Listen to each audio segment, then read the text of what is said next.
Hi everybody, I'm Tristan, this is Thinking About Politics, and today we're going to Arkansas. That's right, today we're thinking about a ballot question that's actually not going to be appearing on the Arkansas state ballot this fall. Arkansas Issue 5 promised to institute an open ballot primary system and a ranked choice Final Four general election. Unfortunately, after hitting the Arkansas Supreme Court, despite getting almost 100,000 signatures in support, Issue 5, along with her sister measure, Issue 4, have been stripped from the Arkansas ballot. Rest in peace, Issue 4 and Issue 5. With the democratic will of the people being overturned, that's, well, really got us thinking.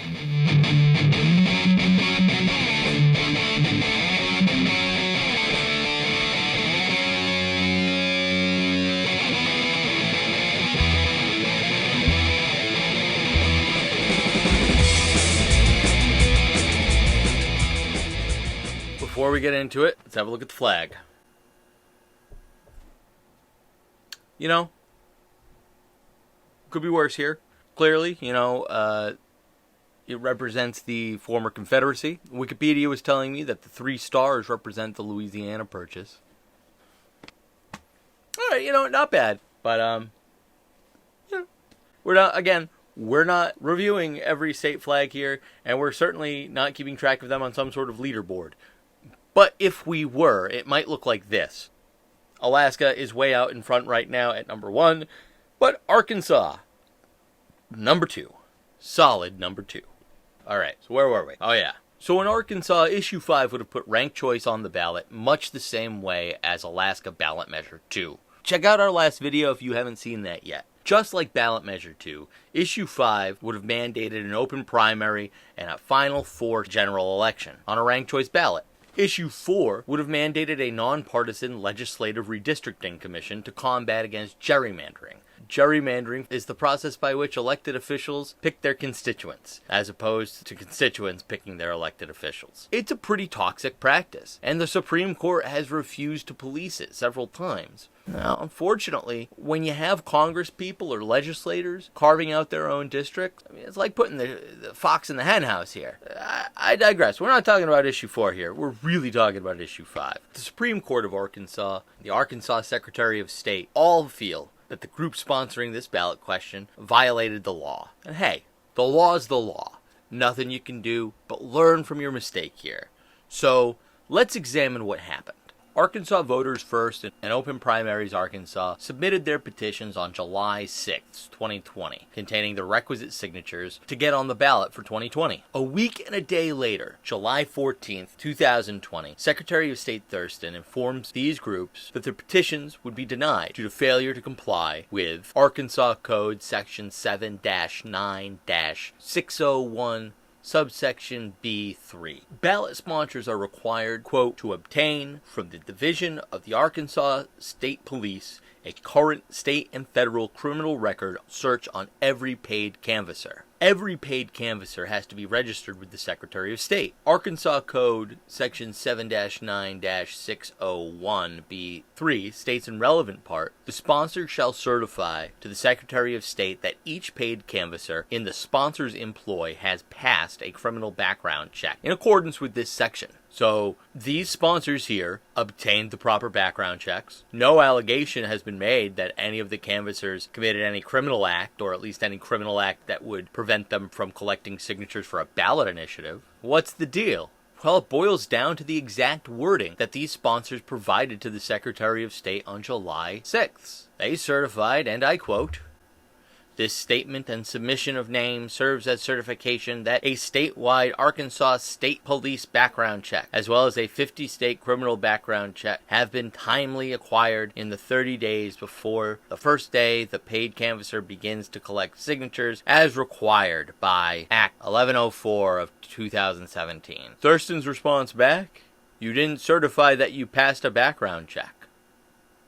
And not to get overly philosophical here, but what does it mean to pass a background check, do you think? The Arkansas State Police aren't in the habit of returning criminal background checks that say, you got an A+, you C- criminal background check, you failed your criminal background check, F, you barely passed, D. That's not how it works. But it seems to me, when somebody says, hey, I passed a background check, or can you pass a background check, that means, can I get a copy of your criminal history and not find any disqualifying felonies or convictions or misdemeanors? Well, that's what I would say. Reasonable minds can disagree. So 3 days later, on July 17th, 2020, Open Ballot Arkansas and Arkansas Voters First filed suit against the Secretary of State, seeking an injunction and trying to force him to count the signatures. In their complaint, the sponsors argued that this was a blatant attempt by the Secretary of State to subvert the will of Arkansas voters. That same day, sponsors received a second insufficiency letter from the Secretary of State stating that there may be other grounds to exclude them as well, including not having enough signatures. The Supreme Court of Arkansas issued a per circum opinion on July 24th, 2020. The opinion appointed a special master to determine if there were any questions of fact outstanding, or to determine if there were merely questions of law to be settled.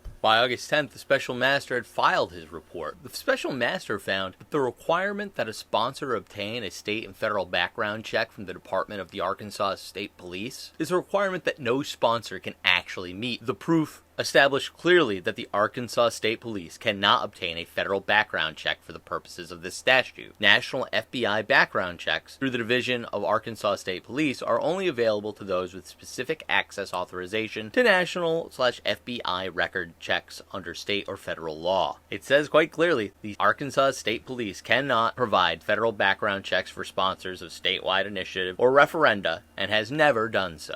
However, he, as the special master, finds that the language of the certification does not certify that the canvasser passed a background check. And if that's the case, then neither petition, Issue 5 or Issue 4, has enough signatures to go onto the ballot. The main takeaway from the special master report is this. 1. To say that someone obtained a background check is not the same to say that someone passed a background check. 2. These ballot initiative petitions obtained enough signatures to appear on the ballot if you count them. 3. It was within the court's power to determine that the certification language used by these ballot initiative sponsors actually complied with the state statute. Unfortunately, the Supreme Court of Arkansas agreed with the Secretary of State and adopted the special master's finding that to certify one has obtained a criminal background check is not the same as saying one has obtained a criminal background check. The Supreme Court begins their analysis by recognizing that the first rule in construing the meaning and the effect of a word in a statute is to construe it just as it reads and to give it its plain, ordinary meaning. The court states that a sponsor is required to certify that a criminal background check has both been obtained and passed. Simply acquiring a criminal background check is not sufficient. So let's say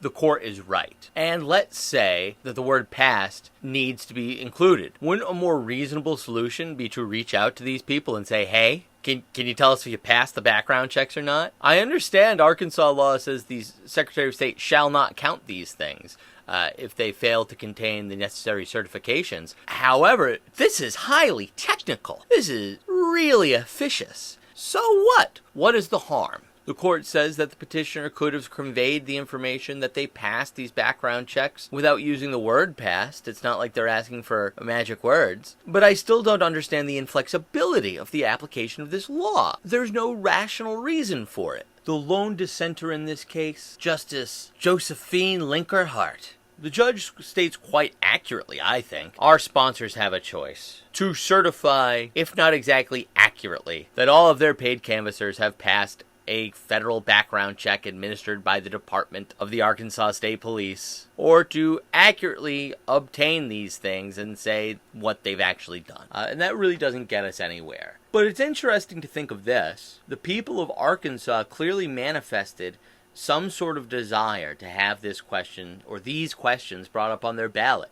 When courts can overturn the will of the people on highly technical grounds that aren't based on protecting minority rights or civil rights of some kind, you really have to ask why these narrow technicalities are being enforced the way they are. So, So long, issue 5. We hardly knew ye. The bad news is, in 2020, the people of Arkansas will not get to decide whether or not they should adopt ranked choice voting or have a non-partisan legislative redistricting commission. But the good news is, 2022 is not so far away. Just remember to write past this time in your certifications. Got it? I ain't got time to kiss you now, I'm busy with this mule.